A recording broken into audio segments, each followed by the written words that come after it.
Hey y'all, it's officially Sagittarius season, and I got some tips for all the girlies going into their 30s.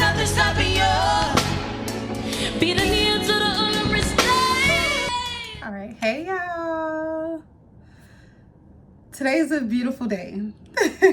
Not just because it's Thursday and we're real close to the weekend, but today is an amazing day because it is officially 12/12. And if you have been following me, you know that 12/12 is my official solar return. So happy birthday to me. Happy birthday to me. I'm so excited about this new chapter. I don't know why. I feel like over these past couple of weeks coming up to my birthday, I feel like I've been just in a season of clarity, so that I didn't feel like there was some crises that I would experience, because we know how birthdays can be not always the best. However, I'm excited. I am. It's crazy because I would always joke with my sister and my husband where they were this age that I am today, and they were like, well, how you feel now? And I'm so excited. Honestly, like I am excited for this new chapter. I am motivated. I am grateful. It's like I feel like God has prepared me for this next chapter. I feel like that says it right there. I'm just excited. I'm excited. I've been getting birthday texts, birthday posts, birthday messages, like everybody singing, which I love. It makes me smile. You can tell from like my energy right now that everybody has just been really pouring into me today, and I really appreciate that. I always will package that up and save it for when I need it. And today I'm definitely just basking in the love. So thank y'all so very, very much for just taking the time out to send me love. I really appreciate it. I wanted to do a little special, a birthday video to tell you what I've learned thus far being in my 30s up until this year of life. And I'm going to tell you 5 things that I've learned. So one of the things that I've learned is patience. Patience is something that just does not instantly come because you have kids. Patience is something that you practice every moment you get. When you are faced with moments like maybe somebody blowing you, or maybe somebody taking too long, or an old person gets behind you. And I'm standing up doing this video. Y'all know sometimes I stand up and do my videos. And I had to channel my inner peacemaker and be like, girl, just chill. And I have been practicing patience all this year, and I can say that for me, it has been so pivotal in my life. Like, I've just been able to breathe through a lot of shit that I would not have been able to breathe through had I not been just preparing myself to consistently practice the art of patience. And people think, girl, well, I say this all the time, just because I've been married for as long as I've been married. I've literally been with my husband for 14 years and we've been married for 10. That does not mean that I am the most patient person in the world. I have 4 kids. Because my kids' birthdays have passed, because 2 of them are in December. So one is 15, one is 12, one is 6, and one is 4. This process is like, I feel like I got it, but then I'm starting over. I feel like I got it, but then I'm starting over, because every child is different. So patience has been something that I've really just emphasized this year in my life, and I feel like every year I get better with it. I am not a master at being patient, but I have utilized it in the best way that I could to keep my anxiety down and to live a life that is not as stressed as it could be if I were impatient. So patience is number 1. Number 2 would be gratitude. I have really just been grateful for a lot of stuff. And even though I always put together these really extravagant lists for my birthday and for Christmas and Mother's Day and our anniversary, I am just, this year, I feel like because I've practiced being grateful, and somebody told me that gratitude is like the foundation of abundance. And it really is, because I don't have the energy to focus on what I don't have. I'm so busy enjoying the blessings that are currently in my life that I have no time to think about what I could have had and why I don't have certain things. And it's been such a much more calm and peaceful life, and much more joyful to focus on what I have and gradually work to the things that I wish to acquire in the future. So just being grateful, having a grateful heart can extend so much to you. And during those times where you may miss some goals, specifically finances, if you've set goals for yourself financially and you're not there yet, give yourself grace and just bask in gratitude and be grateful for what you have been able to achieve, what you have been able to do in the midst of whatever financial circumstance you're currently in, because there's always somebody that could be doing a hell of a lot worse. Trust me, there is always someone that could be doing a lot worse. So 1, patience; 2, gratitude; 3 is individuality. In my 30s, I learned that, and I'm still in my 30s, but like coming into my 30s, when I initially turned 30 years old, I was struggling with my identity.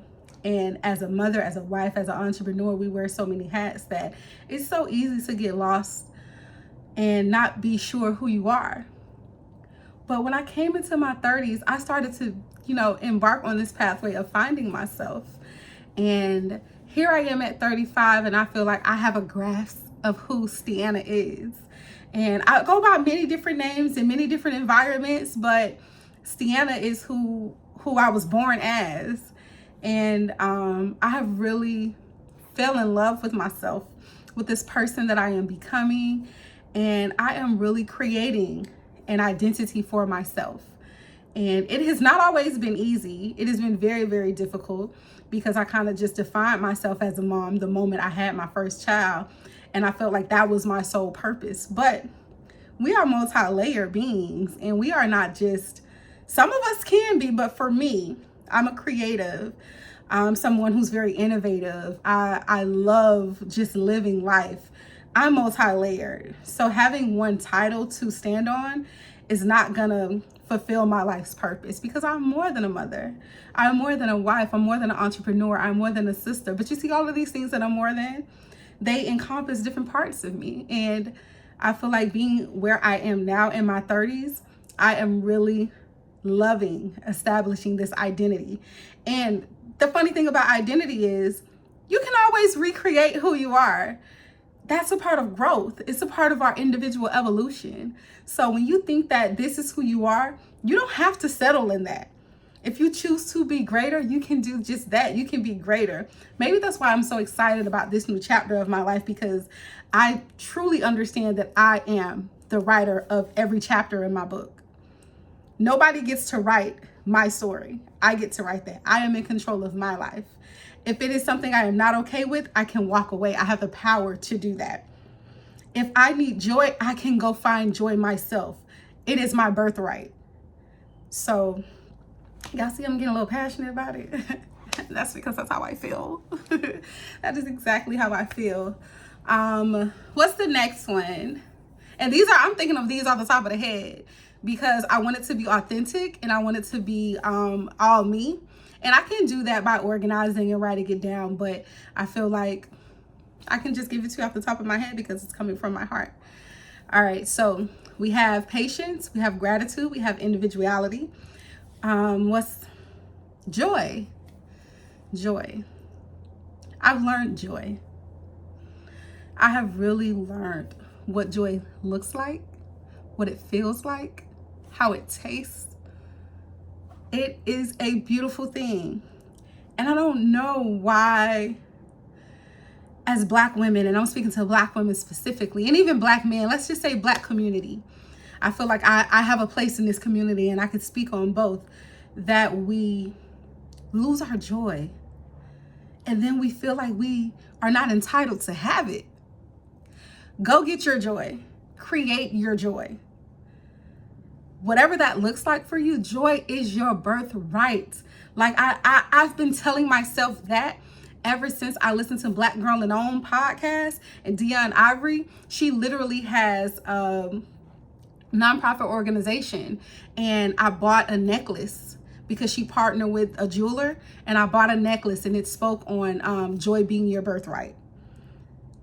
Joy is your birthright. I feel like that was probably in 2019, and I've had that necklace ever since. So my chain popped, but I still have my charm, and I'll show it to you guys. I'll put a picture in it when I go back and edit this.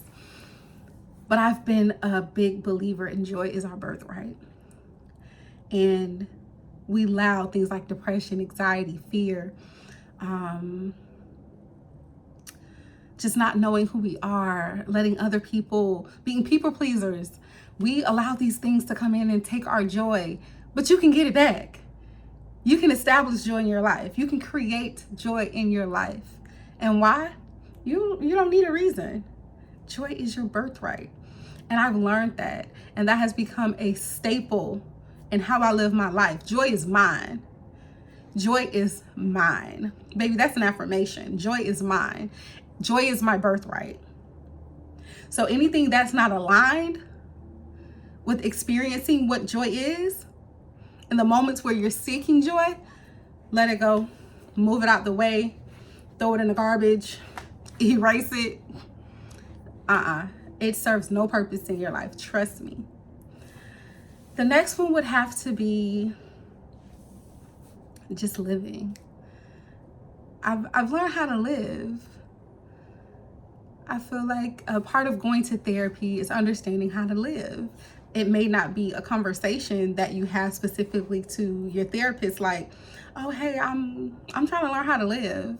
But with the tools that I've gained from going into therapy, it has really taught me how to live, like live fully at my, like experiencing life at an optimal level. And not a lot of people are able to experience that. And so that goes back into gratitude. I am really living, and living might look differently for other people. Living might be having the car of your dreams, the house of your dreams. I'm living right here where I'm at, because tomorrow is not promised to any of us. Those goals will just be words in the air. God forbid if something happened to us. And not that, we can't work toward our goals, but I'm living. When money roll in, I'm living. When opportunities present themselves, I'm living. When my kids want to embark on different things, we're living together. Because life don't stop because things are happening in our lives. Life keeps going. The world keeps turning. So be encouraged to just live your life, and not on a level of YOLO, you only live once, but that is true. You only do live once, but just live. And sometimes it's okay to be selfish in your living. Have some things to yourself. Sometimes we do so much for others, and we give and we give, we pour in and we pour in. Pour into yourself. That's a part of living. Living is pouring into yourself. It really is. So what are those 5 things? Let's recap it. It is patience. It is, because I'm trying to think, because this is the purpose of why I should have wrote it down, right? It is patience, gratitude, individual, like being an individual, individuality. What else did I say? Joy and living. You can't go wrong with those things. I've learned how to be the best at them. I have not mastered them, but I have learned to be the best at those 5 things since embarking into my 30s. Some people might have it down pack in their 20s, and that's okay. That wasn't me. I didn't start aligning certain things and connecting and healing until I reached my 30s. So that's just my little 5 things that I learned, in my 30s that I wanted to share with you. I'll do another video of 5 things I wish I knew. And I want to keep this one short, only 15 minutes. It is my birthday. Your girl just came from a beautiful lunch / brunch, technically, because I'm a brunch type of girl. And it was very much enjoyable. Catch that on another video. But I just wanted to come to y'all real short, real cute, real demure or whatever. I know some people get mad when we use that word because we're not using it in the right tense, but whatever, very cutesy with it. I thank y'all so much for just being a part of my channel, whether you subscribed or whether you followed me on social media, whether you are listening to my podcast, whatever you did to support me, Well Black Girls, Tribe of Sunflowers, Ava when she's had fundraisers. Just thank you so much for believing in me, for loving on me, encouraging me, and supporting me. I do not take any of those things for granted. And I don't know when I'll be making another video. So if I don't make another video for y'all before 2024 is over, please have an amazing holiday. We have Christmas and New Year's coming up. I hope that you are safe, surrounded by people who love you, people who support you, and you are ready to get into your 2025 handling business. This year we had a lot of shit going on. So if I don't see you in another video or on social media, you probably can find me on Instagram or TikTok. But be well, know that you are loved, you are worthy of joy. It is your birthright.